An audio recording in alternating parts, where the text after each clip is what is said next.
gusto mo ng legit na chika, eto na yun! Chika! Walang filter, walang edit. Chika! Hindi ito fake, hindi ito late. Chika ni Sisa! Lahat ng ganap sa showbiz pag-uusapan natin dito. May nag-break, may nagkabalikan. Tara at pag-usapan. Kung ano man ang chika, alam na ni Sisa. Ito ang Chika ni Sisa. Chika! Ni Sisa! Isang magandang hapon, Metro and Mega Manila. We are number 106.7 Energy FM. Pangga, wag mong sabihin na radyo, sabihin mo Energy. Sa magandang hapon pa rin po sa lahat pa rin po ng mga nakatutok via our digital platforms on Facebook, TikTok, and of course sa ating YT channel na may username na Energy FM 1067. Hello po sa inyo sa makipanig na Pilipinas at ng mundo. Hello Philippines and hello world. Ganun yun, di ba? Na nakakaloka. Gusto ko rin batiin syempre ang mga taga Signal Village, Taguig. Hello po sa inyo. Papahuli ba naman ang mga taga Ususan? Hello po sa inyo kay Cap Marie Marcelino. Magandang hapon. Malapit na ang fiesta dyan sa Barangay Ususan, Taguig. Diba? Happy fiesta po in advance po sa lahat. Hindi ba? At syempre sa lahat pa rin po ng ating mga in-drive drivers katulad kanina, yung aming nasakyan ay pinangako ko naman sa kanya. Diba? Sabi ko kay Kuya Mario de los Santos, babatiin kita ng walang humpay at araw-araw kitang babatiin. O, diba? Kinikilig yan. Hello po sa lahat din ng ating mga in-drive drivers, lalong-lalo na kay Kagawad Jesse Valencia, Ed Domingo Ricardo Bobis, Ronald Soriano, and of course kay Edito Ella Adriatico Jr., Edwin Mercado, ayan, Moises Amansek, Ronald Agcanas, Mark Samuel, Marvin Rondilla. Hello po sa inyo kay Normin Leones na Grab Taxi Driver. Hello po sa inyong lahat. Isang magandang hapon po. Naway kayo ay kumita ng bongga ngayong araw at mag-iingat kasi pabugso-bugso yung buhos ng ulan. Minsan madulas ang kalsada, 'di ba? Dahil pag bumuhos ang ulan, traffic, 'di ba? Tapos maiisip na naman natin, kagagawang kasi ito ng flood control project, ganyan na. Hoy! Hindi tayo mapupunta doon. 'Di ba? Hindi natin maiisip na kasi kung talagang talagang ibinuhos ang pondo dyan na ayos yung mga drainages na yan. Hindi tayo nagsasuffer sa baha. 'Di ba? Sila lang ang bumaha ang mga bulsa. Hoy! Hindi rin tayo maggaganon-ganon. Hello po sa inyong lahat. Lalo na of course sa ating mga pangga, lalong-lalo na dyan sa Rizal Park Operations and Planning Department. Ang mga taga Perpetual Health Medical Center, ayaw nila yan. Kasi syempre nga naman, 'di ba? Tayo mga simpleng mamamayan ang napeperwisyo kapag umuulan lang saglit tas magbabaha, 'di ba? Na yung perwisyo sa atin. Hi Russell Vargas and Ate Corina, eto na ang inantabayanan niyong lahat na Chika ni Sisa. Tumungo na tayo sa ating unang chika na nakakaloka. Oo. Abakalain nyo ba naman parang kasi simula lang ng Sigabo, 'di ba? Parang June 22 ito nagsimula, if I'm not mistaken, 'di ba? Na nakakaloka. June 22 pa lamang nagsisimula. Aba, may reklamo na agad sa MTRCB. Nakakaloka. 'Di ba? Kasi parang nagpaano daw yata, nagpatawag ng isang seminar ang MTRCB, kabilang na ang Sigabo. Kasi nga daw, nakatanggap na daw ang MTRCB ng parang may 10 reklamo. Sino-sino ba yan, ha? Baka kayo lang. Charot, hindi. Baka may mga galit lang sa Sigabo ito. Lang, charot-charot lang.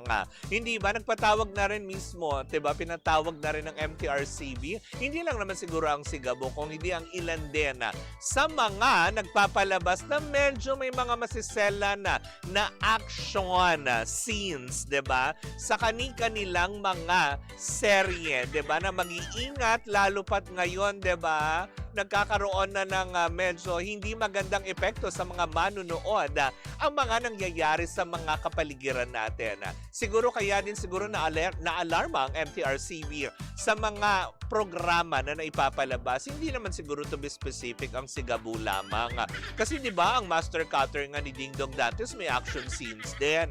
Hindi ba? Na para bang 'di ba na sana sa lahat din, oo, may mga responsable tayong dapat gagawin sa ating mga audiences, and which is yun naman yung kino-comply din ng CCM Film Production, hindi ba? Maging ang ABS-CBN ay nagko-comply naman sa kung ano ang mandato ng MTRCB sa kanila. Kasi gaya nga ng sinabi ko, 'di ba?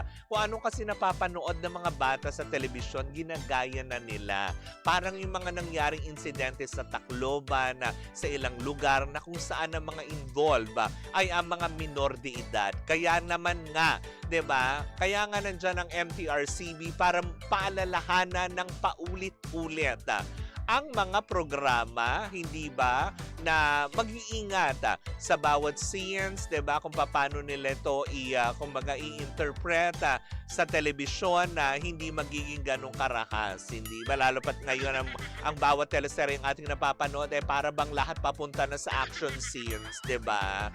Susunod po ang alam niyo 'yon, feeling ko, 'di ba, kasi 'di ba ang lineup daw ngayon 'di ba, Blood versus Duty, tapos Sigabu. Tapos, ano pa nga ba yung pangatlo? Meron pa po nga pangatlo doon. Alibay. Tapos na ba yung Alibay? Hindi pa. 'Di ba? Alibay. Tapos yung pang-apat, alam nyo kung ano idudugtong doon? Yung kaganapan sa Senado. Charot Emela! Yung pagbabangayan ng prosecutor at ng depensa. Yun ang mga init na dapat antabayan nating lahat. Di ba, Cleo, charot, di ba? Maulan at cloudy na afternoon daw. Uy, mag-iingat po tayong lahat, mga pangga, hindi ba? Lalo pat ngayon sa mga ganitong panahon. Kaya nga naman ako naman din sa inyo, dapat lagi tayo may mga food supplement na laging pinagkakatiwalaan na. Parang ang pag-inom lang din, lalo pat ngayon, di ba, uulan, aaraw, di ba? Mas maganda na rin na meron tayong mga panangga. Parang ang MX3 Tea Lover. Ang MX3 Tea ay gawa sa dahon ng mangustina hinaluan ng pandan para mas refreshing sa ating panlasa. Ang isang sachet ng MX3 Tea ay good for 1 liter of water. Either hot or cold, pwede mo siyang ma-enjoy. Maaari mo rin dagdagan ng lemon or honey for added flavor para sa buong pamilya, at makakatulong ito para ma-detoxify o malinis ang ating katawan from any toxins. Kaya nga naman kung meron kang katanungan, pwede mo bisitahin ang kanilang website sa mx3ph.com. Paalala pa rin po sa lahat na ang MX3 po ay hindi gamot at hindi ito maaaring gamitin panggamot sa anumang uri ng sakit. Sa MX3, dito ako believe, 'di ba? Parang mas nakakabilib pa rin syempre yung mga ganyan. Tulad na lang mabalik tayo dito sa mga teleserye. Kasi 'di ba ilang beses na rin na parang marami na rin nagtataka, 'di ba? Na parang bakit from time to time na lang, 'di ba?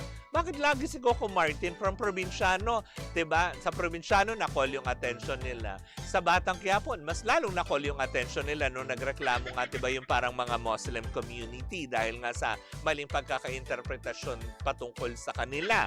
'Di ba yung mga ganyan? Tapos eto na naman sa Sigabu, meron na daw kasing 10 na tumatawag sa ahensya ng MTRCB na nagrereklamo. Ano ba ang nirereklamo nyo? Yung long hair ni Coco Martin? Hala, papagupitan na natin yan. Papagupitan natin yan kay Jong Shochi sa Kat Encarnacion para may ayos. Para mas maging kaya-aya dun sa 10 nagre-reklamo. Nakakaloka yun, di ba? Sa amin, di ba, Kapitana, member ka dyan ng MTRCB board? Anong palagay mo? More on violence ba talaga? Siguro lang, yung interpretasyon kasi nila, hindi naman siguro sa more on actions eh. Kumbaga parang maingat din naman ang Sigabu kasi lagi silang may SPG. So, ibig sabihin, strictly parental guidance yung kanilang pinapaalala sa lahat ng manonood, 'di ba? Na may mga ganito kasi ang pinoportray or pinapakita ng Sigabu kasi ang totoong buhay lalo pat kung ano nga ba ang nangyayari sa ating kapaligiran, yung mga ganito. Maaaring siguro nagkakaroon lang yung iba kasi dahil nga syempre sa sunod-sunod nga naganap na gaya ng sinabi ko nga kanina, na involve yung ilang mga kabataan, 'di ba? So pinag-iingat lang siguro ng MTRCB kaya nga naman pinatawag silang lahat. At nagko-comply din naman from time to time. Actually ayon nga sa MTRCB na ang pinaka number one nga daw pag nagpa-call, kunwari kinol yung attention ng MTRCB bawat programa, ang number one na nagko-comply agad, alam mo kung ano? Ang grupo ni Coco Martin. Kahit simula pa daw yan ng probinsyano, Batang Quiapo hanggang sa ngayon, basta nagpatawag, biglang andyan daw ang buong produksyon para mag-comply sa kung ano man din ang pwedeng kumbaga memorandum or pwedeng i-advise or ipagawa ng MTRCB sa kanilang programa nila. Hindi naman ibig sabihin na nandiyan ang MTRCB para kontrabulatin sila sa mga gustong gawin ng bawat producer, bawat teleserye. Andyan sila para gabayan ang bawat serye na hindi mapulaan ng publiko. Kasi nga itong publiko, yung iba minsan katulad nito, yung mga tumatawag nga sa kanilang ahensya, 'di ba? Na as much as possible, 'di ba? Is gagawa naman nila yan ng action by calling the attention of that, kumaga parang producer o ng serye, 'di ba? Tulad ng Sigabo, and which is nagko-comply naman din sila. Kinaganda lang din sa kanila. Nakikinig po ang grupo ni Coco Martin, 'di ba? Kaya wala nagiging problema. Sabi niya, lagi na lang may reklamo sa mga teleserye ni Sir Coco Martin. Oo nga, di ba? Top rater kasi, sabi ni ganyan talaga. Sabi nga nila, pag hitik sa bunga, binabato ng binabato. Bakit yung mga hindi naman na nagre-rate? Charot talaga. Wala na tayong sasabihin. Bumusi-busi na kabakla. Di ba? Yung mga ganyan. Huwag na tayo mandami na ibang teleserye na hindi naman din. SPG, sabi ni Russell Vargas, SPG na siya dapat siguro. Actually, naglalagay naman sila ng ganyan. At lagi din may disclaimer sa diba bago magsimula ang Sigabo, lagi silang may ganun. Lagi meron silang paalala na parental guidance dahil nga sa mga action scenes, diba? Hindi na nga masyadong, actually, yung iba nga, mas grabe pa yung mga action scenes, diba? Yung mga barila ng barilan. Kaya yung mga nakakapanood, lalo yung mga bagets, akala nila sa teleserye pa din sila kahit na in real life. Diba na nakakaloka yun? Hi, Daryl Fukunaga, Clyde. Ayan, wala naman wala namang bate na ang tagal. Eto na, Clyde. Mag-antay-antay ka, diba? Eto na. Binabati natin bago tayo tuluyang magpaalam. Binabati natin si Edgardo Gabion at si Clyde Pusakal. Okay na yon, Clyde? Pero at least yung show nila medyo may comedy na. Oo nga, kasi 'di ba, hindi naman talaga totally talaga sabihin mo karahasan. Pero kahit pa paano, 'di ba, nung na-call yung kanilang attention, nag-comply naman sila. Ibig sabihin lang nito, sumusunod pa rin sila kung ano ang regulasyon na binibigay at pinatutupad ng MTRCB para naman hindi magka-problema yung kanilang serye na alam naman natin na tinatangkilik gabi-gabi sa primetime bida. O, 'di ba? At dyan na po natatapos ang lahat sa ating pagbabalik. Isang matigabong tsikahan naman ang daladala ng magandang bakla. Ay, ang dami na naman ko kontra. Kung na kayong kumontra, kanya-kanyang trip yan, diba? Trip nyo nga, hindi ko nga binasag eh. Diba? Huwag nyo nang basagin yung trip ko, diba?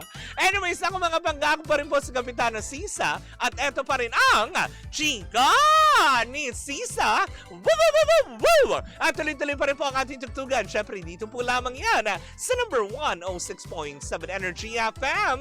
Panggawag mong sabihin radyo, sabihin mo, Energy.